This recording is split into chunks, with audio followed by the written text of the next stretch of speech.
안녕하세요. 빌딩 교습소의 김성윤입니다. 오늘은 경기 불황이죠. 이런 시기에 건물 투자를 왜 해야 되고 또 어떤 건물을 사야 되고 그 건물을 사려면 그 기회를 어떻게 얻어야 되는지 이 세 가지에 대해서 얘기해 볼게요. 바로 시작해 보겠습니다. 시작 전에 지난 시간 복습부터 하고 들어가겠습니다.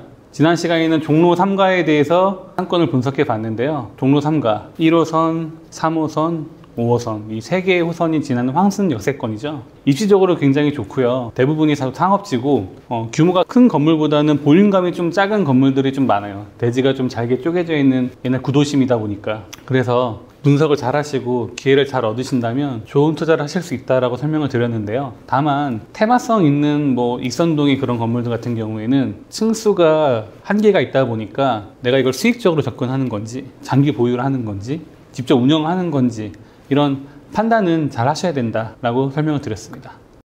아직도 비관론자들은 경기가 최악이다. 진짜 대한민국 미쳤다. 부동산은 법을 더 무너질 거다. 이런 분들도 계신데 저는 계속 중계를 하다 보면 전장에 들어가 있는 거잖아요. 가계약 빈도가 좀 늘어나고 있어요. 확실히 이번 연도 초랑 작년 초에 비해서는 거래가 빈도가 올라가고 있는 느낌을 저는 받고 있습니다. 왜냐하면 말 그대로 좋은 물건들이 많아지고 있기 때문이에요. 그만큼 준비되신 분도 많고. 그 이유가 뭐냐, 지금 여기 써놨지만 아까 말씀드린 경기 불황, 대내외적으로 이슈도 많죠. 그렇다 보니까 공실도 많아지고 금리도 과거에 비해서 3년 이전 2020년도 이전으로 대비했을 때는 아직도 상대적으로는 고점인 것 같고, 가장 큰 건 이제 아직 거품이 아직 안 꺼졌다고 얘기하시는데, 저희가 불장이었던 시기가 딱 3년 전에 끝나면서 규제나 이것저것 경기 침체 등으로 인해서 지금 하락장으로 지금 들어가 있었잖아요. 그러면서 가격적으로 매도인들이 협상하기 좋은 조건이 되기 때문에 좋은 물건들이 나오는 것 같습니다. 그 중에서도 제가 크게 세 가지 유형을 좀 써봤는데요.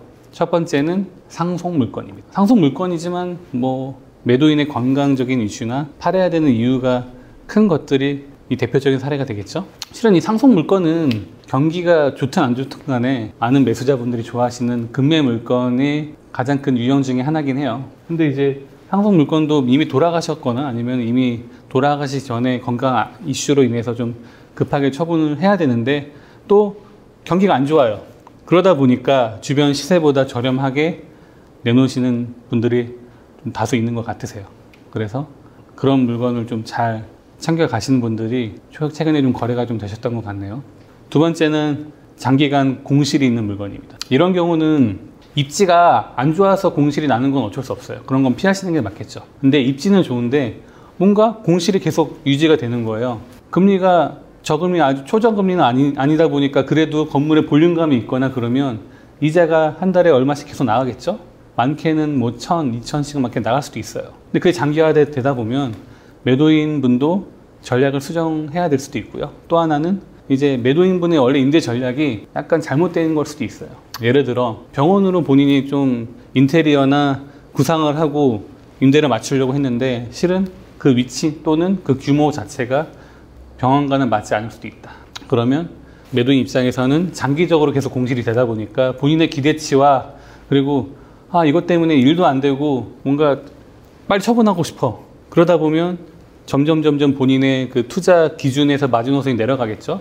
그러면 다시 전략을 재수정해서 매수자는 병원이 아니라 실질적으로 병원보다는 좀 그레이드는 떨어질 수 있지만 그래도 현실에 맞게끔 그 주변 현황에 맞게끔 임대를 재구성했을 때는 수익성과 그리고 거품이 빠진 건물을 매입할 수 있는 기회가 될 수 있겠죠. 그리고 세 번째 마지막으로는 두 번째 유형과 좀 비슷한데 관리가 좀 소홀한 물건입니다. 주로 첫 번째, 두 번째가 맞물려 있어요. 매도인 분께서 너무 지방에 계시거나 건물 관리가 좀 힘드시거나 현실적으로 안 되시는 분들은 임대료가 주변보다 좀 낮게 책정이 되어 있는 경우가 많죠. 그리고 건물도 노후화되거나 관리가 안 돼서 그러다 보니 당연히 자연스럽게 임대 수준이 떨어지는 경우가 있습니다.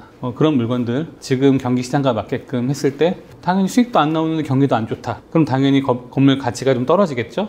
그런 거를 잘 잡으셔서 당연히 뭔가 이런 물건들 같은 경우에는 중개인, 건축사, 여러 전문가들과 협의를 해가지고 최대한 건물을 밸류업할 수 있게끔 안을 짜는 게 좋겠죠. 딥한 내용은 여기서 말씀드릴 수는 없겠지만 예를 들어 임차인 명도나 뭐 구조적으로 뭐 어떻게 인테리어를 하냐 이런 거에 대해서 잘 전략만 짠다면 약간 낡은 건물 그리고 임대 수익도 잘 안 나오는 그런 건물들이 나중에 화려하게 좋은 건물로 바뀌어서 나중에 큰 투자 수익을 얻을 수 있는 기회가 될 수 있다고 생각합니다.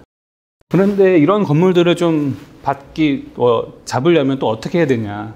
저는 가장 중요한 건 제가 또 중개인이다 보니까 중개인한테 잘 어필이 돼야 된다고 생각합니다. 이게 뭐냐, 뭐 중개인한테 뭐 대우를 해줘야 되는 이런 얘기가 아니에요. 저도 중개인도 사람입니다. 괜찮은 물건이 나오면 답사를 가보시고 사진 찍어서 갔다 왔다. 근데 뭐 이러한 부분이 있는데 어떠냐 이렇게 좀 적극적으로 피드백을 하셔야 되고요. 두 번째는 대출 넣어보세요. 괜찮은 물건이 있으면. 그랬을 때 중개인도 이분이 준비가 돼 있는 분이니까 갑자기 중간중간에 뭔가 상황이 급변해가지고 가격이 막 떨어지거나 괜찮은 게 나오면 바로 생각이 날 거 아니겠어요? 근데 보내드렸는데 뭐 답도 없고 가볼게요. 피드백도 없고. 그러면 점점 중개인한테 잊혀질 수 있어요. 그래서 중개인이 물건을 줬을 때 한번 가보시고 마음에 안 들면 안 드는 피드백, 궁금한 거에 대해서 소통을 계속 하셔야 돼요. 괜히 뭐 중개인이 귀찮아하지 않을까 이런 거 물어봐도 되나 좀 창피해서 뭐 피하시는 분이 있는데 그러면 그럴수록 이런 좋은 물건을 잡을 수 있는 기회는 떨어집니다. 뭔가 계속 내가 당장 이 시장에 있으면서 살 수 있는 사람이라는 걸 계속 존재감을 표현해 주셔야지 중개인도 바로 신나서 주지 않을까요? 물론 거기에는 또 믿을 만한 중개인인지도 한번 검증을 해보셔야겠죠. 뭐 주변에 호가대로만 물건을 주지 않나. 그리고 간혹 이런 게 있어요. 간혹 매도인들한테 물어봤을 때 아니 여기 불법 건축물이 있는데 아니 이게 도로 현황 뭐 대지 평수랑 건축물 대장상 대지가 좀 다른데 뭐 이거 어떻게 해요? 어떻게 아셨어요? 뭐 하면 모르고 샀대요. 뭐 이러니까 뭐 디테일하게 좀 설명을 했을 때 바로 답변이 힘들더라도 최대한 알아보고 매수자 입장에서 좀 알아볼 수 있는 그런 중개인을 만나시면 좋을 것 같아요. 실은 아직 상승장은 아니에요. 하지만 그래도 어느 정도 거품이 슬슬 빠지고 있는 이 시기, 거래가 점점 늘어나고 있는 시기, 왜 그런지, 그리고 왜 이런 시기에 투자를 해야 되는지에 대해 좀 설명을 드렸고, 또 좋은 물건을 보는 방법과 그리고 그 기회를 얻을 수 있는 것에 대해서 설명을 드렸는데요. 이게 상승장이 일어나면 다 올라가기 때문에 또 오히려 그게 고점에 물릴 수도 있는 리스크가 있다고 생각합니다. 그런 분들이 작년, 재작년에 좀 많이 손해를 보시고 거래한 케이스가 있는 것 같아요. 이러한 시국에 좋은 건물, 괜찮은 건물 잡으시는 게 본인의 첫 투자든 두 번째 투자든 가장 투자 수익을 극대화할 수 있는 기회라고 생각합니다. 오늘 이만 마치겠습니다. 감사합니다.